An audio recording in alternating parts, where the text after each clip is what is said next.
the issue of power deficiency in Nigeria, it's been an interesting journey for me personally in the last 5 years, and I will talk from my own personal practitioner's experience. Basically, everything everybody has said earlier, correct, but we are missing the real issue, and for as long as we're missing those real issues, we will keep on trying on what I'll call solutions through things that will not solve the problem. So I'm going to be a little bit, in my usual way, blunt about the real issue. And the real issue is very simple. Government and us as a people, period. Not all the list of things that we have come out with. And I will explain why I say so. The system is not efficient. All the system needs is to become efficient, period. Not the moment an efficiency, and I'm glad I'm talking to quite a number of people that are business people here.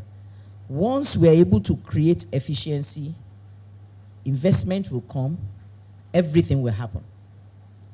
So why are we unable to create efficiency? I will try and talk from the normal way a layman business environment talks. And whether we're an employee or we are an owner, it's the same story. What differentiates between company A and company B selling the same product, but one doing fantastically well and the other one not doing fantastically well? There can be all the issues about funding, etc., access to so many things. But really the problem, the bottom line is one is far more efficient than the other. The truth is we have refused, even till now, and that's where I put the blame on government, because government is part of that major problem, to allow the system to work in the way it should work efficiently. So, a disco, if I take Benin Disco, for example, we have, when I want to play games with everybody here, I will tell them, I have capacity to utilize ×5 of what I'm being given. So I'm not the problem, and the data is there. TCN will say, well, I have capacity to throw out 7,000, but discos are not picking it. The truth is, those capacities are in the wrong places. So they're worthless, useless capacities. And they continue to be worthless because even the new ones are still being done in the same way. Wasted resources. I have situations where in one of my governor's community, they went to put a huge investment, because everybody that is in government or when you are in a position of power, the first thing you want to do is, okay, so that my people will know that at least while I'm there, I did something for them. You go and put a huge investment through TCN or through NDPHL. That huge investment is like the analogy I've just given you. You create what you call an expressway when you only need a broken down lorry to travel there. That's investment and capacity wasted. Until today, government refuses to listen, to say, let us tell you where we need the power. So TCN will say, I will give you the power here, and I tell you I need the power here. So at the end of the day, what happens is not working. That is a major, major challenge for what is on ground, what is still growing. The other side, now that I've highlighted the technical side now in a simple way, and it continues. As long as we continue to operate that way, we will not unleash the growth we require. On our own side, as Nigerians, we always never want to do the right thing. We want to continue to steal. I have a governor's house that bypassed power. Governor's house, and I showed the governor. It's not the governor himself that did it all, because he wasn't even aware. There's a church, till today they are begging. Church. When we calculated how much power they had stolen, 17 million. bypassing. They have meter, not that they don't have meter. So when we talk about meter, etc., I just smile. 17 million, a church.